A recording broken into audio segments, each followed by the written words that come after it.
اور سوال آپ فرما رہے تھے کچھ؟ عید فطر اور زکوٰۃ فطرہ.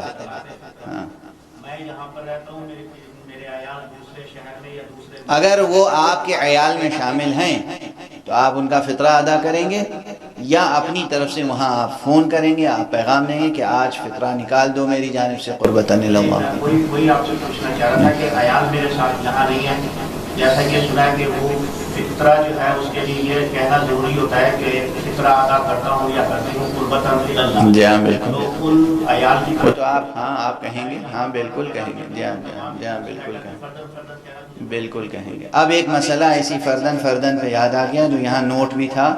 العیاذ باللہ، نستجیر باللہ، خدا فقر و فاقے و تنگ دستی و افلاس سے ہماری امت کو نجات عطا فرمائے. بعض گھرانے کثیر العیال شخص ہیں، ایک کمانے والا اور 10 12 15 لوگ، 18 20 لوگ کھانے والے، سب اسی پہ ڈیپینڈ کرتے ہیں. یہ شخص ہر ایک کا فطرہ نکالنے کی قدرت نہیں رکھتا، سکت نہیں ہے اس کے پاس. تو یہ طریقہ شریعت نے بتایا خود کہ جو گھر کا ذمہ دار ہے سب سے پہلے وہ خود فطرہ نکالے گا. کہے گا یہ پروردگار میں فطرہ نکالتا ہوں اپنی طرف سے واجب قربتاً اللہ. یہ فطرہ دے دے گا اپنی بیوی کے ہاتھ میں. بیوی اسے قبول کر لے گی، پھر وہ کہے گی کہ یہ فطرہ میں نکالتی ہوں پروردگار واجب قربتاً اللہ. وہ پھر ماں کے ہاتھ میں دے دے گی، ماں، اس کے بعد باپ، پھر اولاد، اور اسی طرح پھر ایک ایک کر کے پورے گھر کے ہاتھ میں وہی چیز پھرا دی جائے گی، اور پھر وہ کسی اور فقیر کو، مستحق کو دے دیا جائے گا. اللہ ان سب کی طرف سے اس عبادت کو قبول فرما لے گا. یہ ایک چیز. دوسری چیز کہ بنیادی طور پر زکوٰۃ فطرہ فقیر و مسکین کے لیے ہے. لوگ، کوئی مسجد تعمیر ہو رہی ہے وہاں فطرہ دے دیا، امام باڑہ بن رہا ہے وہاں فطرہ دے دیا، مدرسہ اسکول بن رہا ہے وہاں فطرہ دے دیا، یہ درست نہیں ہے. فطرہ بنیادی طور پر فقیر و مسکین کے لیے ہے. فقیر و مسکین کا معیار کیا ہے؟ اس میں وہ شخص بھی آتا ہے جس کے پاس ایک سال بھر کی اس کی کفالت کا کوئی بندوبست نہ بالفعل ہو نہ بالقوہ. بالفعل یعنی فرض کیجئے کوئی شخص ہے اور 1000 روپیہ اس کا خرچ ہے سالانہ، روپے کے معنی آپ پاؤنڈ سمجھیے گا. 1000 پاؤنڈ اس کا ماہانہ خرچ ہے. سال بھر کا خرچ کتنا ہوا؟ 12000. اس وقت اس کے پاس 12000 موجود ہے. یہ ہوا بالفعل کہ سال بھر کا اس کے پاس ہے انتظام.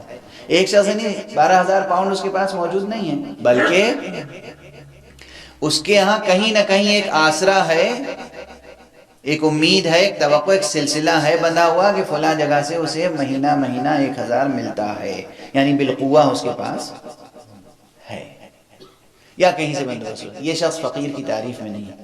جس کے پاس نہ ہو، نہ امید ہو، نہ کوئی ایسا سلسلہ ہو بندھا ہوا، وہ فقیر کی تعریف میں ہے اور اسے دیا جائے گا. دوسری بات یہ کہ جس شہر، خاص طور پر خمس اور زکوٰۃ جو دوسری زکاتیں ہیں ان سے ہٹ کر اس زکوٰۃ فطرہ کے لیے روایت ہے اہل بیت عصمت کی طرف سے، روایت بھی معتبر ہے جس پہ فقہا فتویٰ دیتے ہیں. یہ زکوٰۃ فطرہ بنیادی طور پر جس شہر میں نکالا جا رہا ہے اس شہر کے فقیروں کے لیے. جب تک یہ یقین نہ حاصل ہو جائے کہ اس شہر میں کوئی مستحق نہیں ہے، اس وقت تک اس کو دوسرے شہر میں منتقل نہیں کیا جا سکتا، دوسرے ملک میں منتقل نہیں کیا جا سکتا. پہلے یہاں اطمینان کر لیجئے. اب ان ملکوں میں ظاہر ہے کہ ویلفیئر اسٹیٹ ہے، یہاں پر حکومت سب کو کچھ نہ کچھ دیتی ہے، ایسے فقیر نہیں ہوں گے، لیکن پھر بھی اطمینان کر لیجئے کہ یہاں اس کا مستحق نہیں ہے. جب اطمینان ہو جائے یہاں اس کا مستحق نہیں ہے، تب اس کو دوسرے شہر میں یا دوسرے ملک میں منتقل کریں گے. زکوٰۃ فطرہ میں وہ خیال رکھیے گا کہ جو رقم آپ نکالیں، جو نوٹ نکالیں، جو سکہ نکالیں، بعینہ ہی وہی مستحق تک جائے. یعنی آپ مستحق کے ہاتھ میں، آپ پاکستان بھیجنا چاہتے ہیں، آپ عراق بھیجنا چاہتے ہیں، آپ ایران بھیجنا چاہتے ہیں، آپ وہ پاؤنڈ لے جا کے انہیں دے دیں، وہ اپنے طور پر اسے چینج کرا لے گا. آپ کہیں یہ آپ کی چیز ہے، یہ چیز آپ کی ہے، وہ اپنے طور پہ چینج کرا لے گا. احتیاط اس میں شدید ہے، جو آیت اللہ العظمیٰ سیستانی بطور خاص بہت سخت ہیں اس مسئلے. اور اس طرح کی احتیاطوں کو ملحوظ رکھنا بہت سے فوائد رکھتا ہے، بہت سے فوائد رکھتا ہے. جو چیز آپ نے نکال دی، عام طور پہ صدقات میں بھی اس کا لحاظ کیجیے اور زکوٰۃ فطرہ میں بھی. جو آپ نے چیز نکال دی وہ نوٹ تبدیل نہ ہو، وہی نوٹ آپ جو چیز نکال دی وہ نکال دی. اناج جو نکالا وہ نکال دیا، وہی اناج بعینہ ہی پہنچنا چاہیے مستحق تک. اب یہ اس کا ہوگا. جو آپ کی غالب غذا ہے وہ غذا معین کی ہے شریعت نے، اور یہ بھی ایک سہولت ہے، یہ بھی ایک سہولت ہے سب کے لیے، فقیر کے لیے بھی، آپ کے لیے بھی. فقیر کی بھی عادت نہیں بگاڑنی ہے، آپ پہ بھی ظلم نہیں کرنا ہے. یہ سہولت حکیمانہ نظام ہے. جو غالب غذا ہے آپ کی، آپ گیہوں دینا چاہیں گیہوں دے دیں، گیہوں کی 3 کلو گیہوں کی قیمت. آپ چاول دینا چاہیں چاول کی 3 کلو کی قیمت دے دیں. جو بھی غالب غذا ہو وہ دے دیں، ملا جلا کے دینے. اس میں سنت کے بھی خلاف ہے، سنت سے کوئی نظیر اس پہ نہیں ہے، اور فقہا کا فتویٰ بھی اس میں نہیں ہے. اگر سنت پیغمبر صلی اللہ علیہ وسلم یا اہل بیت علیہم السلام سے سنت پیغمبر کی کوئی اس طرح کی تفسیر و تشریح و تعویل ہم تک پہنچتی تو اس پہ فتویٰ دیا جا سکتا تھا، مگر یہ فتویٰ نہیں دیا آج تک کسی نے. اسٹرکٹلی اتنا ہی دیں گے. اگر ذرا سا فرق ہے تو وہ چل جائے گا، لیکن زیادہ فرق ہے تو نہیں چلے گا. جتنا کہا گیا ہے اتنا کیجیے. شریعت چونکہ فرض کیجئے اللہ سبحانہ و تعالیٰ نے آپ کو سرفراز فرمایا ہے، آپ کسی کو 1 لاکھ روپے بھی دے دیں تو آپ کے اوپر فرق نہیں پڑتا. لیکن ایک کرائیٹیریا جہاں بنا ہوا ہو، دوسرا دیتے وقت شرمندہ ہوگا کہ انہوں نے تو 1 لاکھ دیا ہے، میں کیا کروں. نہیں، دکھا کے دیں یا نہ دیں، کبھی کبھی ہو بھی جاتا ہے. تو ایک جہاں سسٹم ہوتا ہے، سسٹم کو فالو کرنا ہے. شریعت ایک کرائیٹیریا ہے، ایک نظام ہے، ایک کوہرنٹ سسٹم ہے، اس کو ہمیں فالو کرنا ہے.